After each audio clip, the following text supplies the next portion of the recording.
ಇರಾನ್ನ ಪರಮಾಣು ಸ್ಥಾವರಗಳ ಮೇಲೆ ಅಮೆರಿಕ ದಾಳಿ ಮಾಡಿ ಎಚ್ಚರಿಕೆಯನ್ನು ಕೊಟ್ಟಿತ್ತು. ಇನ್ನು ಯಾರ ತಂಟೆಗೂ ಹೋಗಬಾರದು ಅಂತ. ಆದರೆ ಅದು ಯಾವುದಕ್ಕೂ ಇರಾನ್ ಬಗ್ಗಿದಂತೆ ಕಂಡು ಬರ್ತಾ ಇಲ್ಲ. ಇಸ್ರೇಲ್ ಮೇಲೆ ತನ್ನ ಕೌಂಟರ್ ಅಟ್ಯಾಕ್ ಅನ್ನು ಮುಂದುವರಿಸಿದೆ.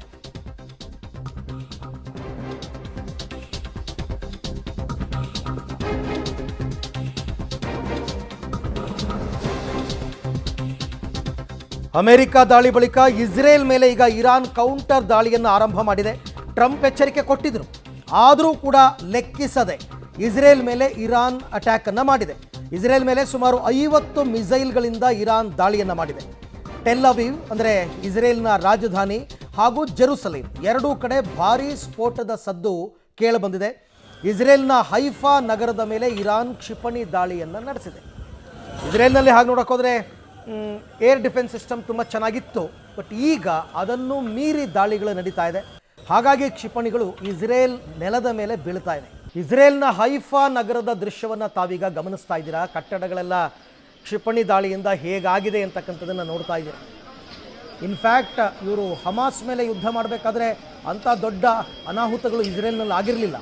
ಬಟ್ ಈ ಸಾರ್ತಿ ಇರಾನ್ ನಡೆಸಿರ್ತಕ್ಕಂಥ ದಾಳಿಗೆ ಭಾರೀ ಅನಾಹುತಗಳೇ ಆಗಿದೆ. ಇಸ್ರೇಲ್ನಲ್ಲಿ ಅಮೆರಿಕ ದಾಳಿ ಮಾಡಿ ಎಚ್ಚರಿಕೆ ಕೊಟ್ಟರು, ಅದನ್ನು ಲೆಕ್ಕಿಸದೆ ಇಸ್ರೇಲ್ ಮೇಲೆ ದಾಳಿಯನ್ನು ಇರಾನ್ ಮುಂದುವರಿಸಿದೆ. ಇದು ಎಕ್ಸ್ಪೆಕ್ಟೆಡ್ ಕೂಡ. ಅವ್ರು ಹೇಳಿದರು ಅಮೆರಿಕವನ್ನು ಡೈರೆಕ್ಟಾಗಿ ಎದುರಿಸಲ್ಲ, ಆದರೆ ಇಸ್ರೇಲ್ ಮೇಲಿನ ದಾಳಿಯನ್ನು ಮುಂದುವರಿಸಿದೆ ಇರಾನ್. ದೊಡ್ಡ ಕ್ಷಿಪಣಿ ದಾಳಿಗಳನ್ನು ನಡೆಸಿದೆ.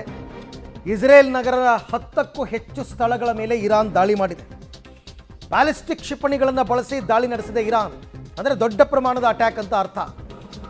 ಕ್ಷಿಪಣಿ ದಾಳಿಯಿಂದ ಕಟ್ಟಡಗಳಿಗೆ ಭಾರೀ ಪ್ರಮಾಣದಲ್ಲಿ ಹಾನಿಯಾಗಿದೆ. ಅದನ್ನೇ ನಾವು ನಿಮಗೆ ದೃಶ್ಯದಲ್ಲಿ ತೋರಿಸ್ತಾ ಇದ್ದದ್ದು. ಟೆಲ್ ಅವೀವ್ ಮತ್ತು ಜೆರುಸಲೇಂನಲ್ಲಿ ಸೈರನ್ ಸದ್ದು ಮೊಳಗಿದೆ. ಅಂದರೆ ನಾಗರಿಕರಿಗೆ ಎಚ್ಚರಿಕೆಯ ಸೈರನ್ ಸದ್ದು. ಹೋಗಿ ಎಲ್ಲರೂ ಕೂಡ ಬಂಕರ್ಗಳಲ್ಲಿ ಅಡಗಿಸಿಕೊಳ್ಳಿ ಅಂತ.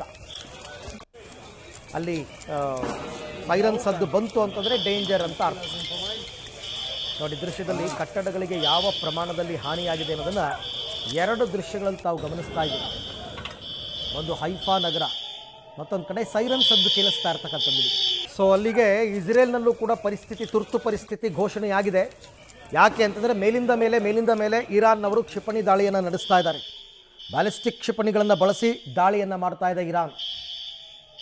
ಅಲ್ಲಿಗೆ ಇರಾನ್ ಮತ್ತು ಇಸ್ರೇಲ್ ನಡುವಣ ಯುದ್ಧ ಅಮೆರಿಕ ಮಧ್ಯಪ್ರವೇಶದಿಂದ ಶಾಂತವಾಗುತ್ತೆ ಅಂತ ಅಂದ್ಕೊಂಡಿದ್ದು ಸುಳ್ಳಾಯಿತು. ಇಸ್ರೇಲ್ನವರು ನಾವು ಯಾವುದೇ ಕಾರಣಕ್ಕೂ ಕೂಡ ಬಿಡಲ್ಲ ಅಂತ ಅವರು ಅಟ್ಯಾಕ್ ಮಾಡ್ತಾ ಇದ್ದಾರೆ. ದಾಳಿ ಪ್ರತಿದಾಳಿಗಳು ಜೋರಾಗ್ತಾ ಇದೆ.